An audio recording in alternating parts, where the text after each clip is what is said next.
Welcome, I'm Kristen Schell from the Turquoise Table, and today we have a super fun recipe. But I want to ask you a question. If a good friend called and said, I'm gonna drop by in 15 minutes, what would you do?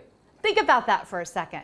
Now, I have the privilege of talking to women all the time, and the answer is usually one of two things. One, women freak out and think they need to clean up the house, or two, they need something really quick to make, to serve. So today, we're not gonna worry about cleaning up the house because we're gonna be outside at the Turquoise Table, but we're gonna make a scrumptious nibble, one of my favorite Tizers to have on hand, skillet to table toasted nuts.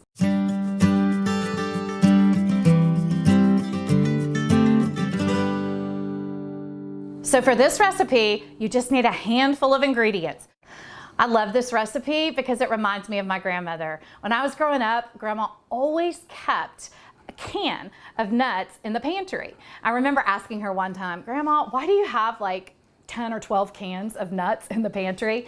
And she said, well, they were on sale at the grocery store, but I always like to have a little something when the gals come by. So I take that wisdom from my grandmother and always want to have a little something. Now, here's the thing. I keep canned nuts in my pantry, but if I have time, 10-15 minutes, these nuts are delicious. So these also pay homage to my grandmother. This is her cast iron skillet. So I've taken a traditional recipe that's been in our family for years. If you don't have a cast iron skillet, you can do the same recipe on a cookie sheet. But because Grandma, this is hers, I want to use her cast iron skillet. So here's what we're gonna do to make easy breezy skillet to table nuts. We're gonna take the 3 cups of mixed nuts, voila, how easy is that? And then we're gonna toast them for about 10 minutes. Dry as a bone, there's nothing on here. We're gonna put this straight in the oven.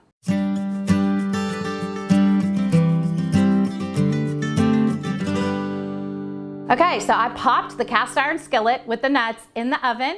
I had preheated it to 350 degrees, and we're just gonna let those toast for about 10, maybe 12 minutes. So in the meantime, I am going to pop my 2 tablespoons of butter in the microwave. Probably, I don't know, 40 seconds or so. So we're gonna get that going. And then I'm gonna do y'all know how to do rosemary? I love, love, love fresh rosemary. So you want about, I don't know, 8 to 10 sprigs for this. We're gonna end up with 2 tablespoons, but here's the beautiful part. When they're thick on the little branch like this, all you do is you just slide the little green parts off, and you're gonna make a pretty big little mound. The tops come off like that.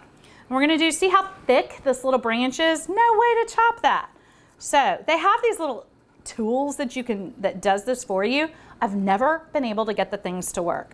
So I do this, and then y'all, your hands, it smells like Christmas all year round. I love rosemary.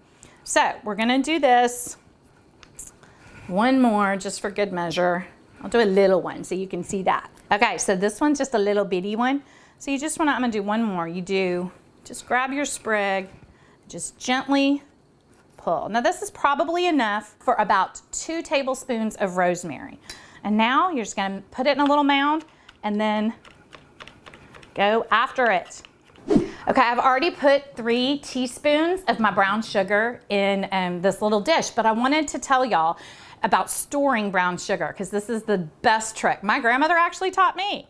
So airtight container, but if you put just a piece of bread right there in the brown sugar, it will keep the brown sugar soft. If not, it's gonna get all hard and you'll have to throw it out. So just remember, store your brown sugar in an airtight container with a piece of bread, and it'll last as long as your brown sugar lasts. So now what we're gonna do is we're gonna take the melted butter, I think it was 2 tablespoons, right? And we're just going to add the brown sugar. We're going to add the rosemary that I chopped with the good knife. Then we're gonna add a cayenne pepper. Now here's the thing about cayenne pepper. We love a little bit of spice. So I have used a half of a teaspoon. If you don't want that much spice, use a fourth, use an eighth. If you really want to have some heat, use a little bit more. So cayenne pepper to taste. And then we're gonna put in some sea salt. And y'all, all you do is stir this up, and as soon as the nuts come out of the oven, we're gonna pour this on, mix it up, and you're gonna have nuts for company.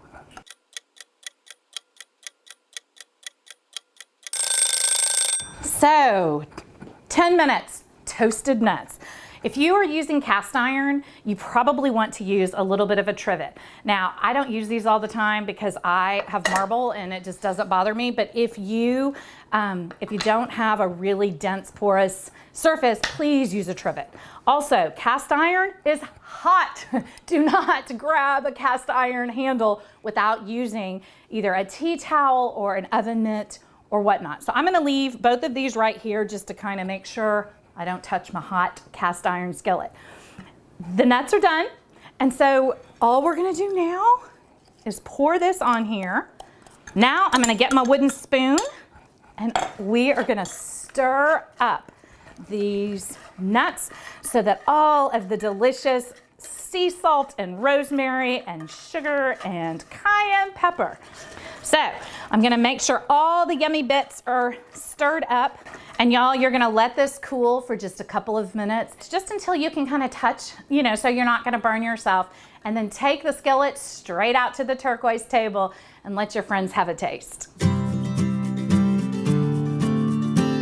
So there you have it. That's how you make skillet to table toasted nuts. Now share these with your neighbors and let me know what they think. I'm headed out to the turquoise table now. Don't forget napkins, because your fingers might get a little sticky. And if for some reason all your nuts don't get eaten at the table, these will store in an airtight glass container for about 10 days. Until next time, gather small and love deep, friends.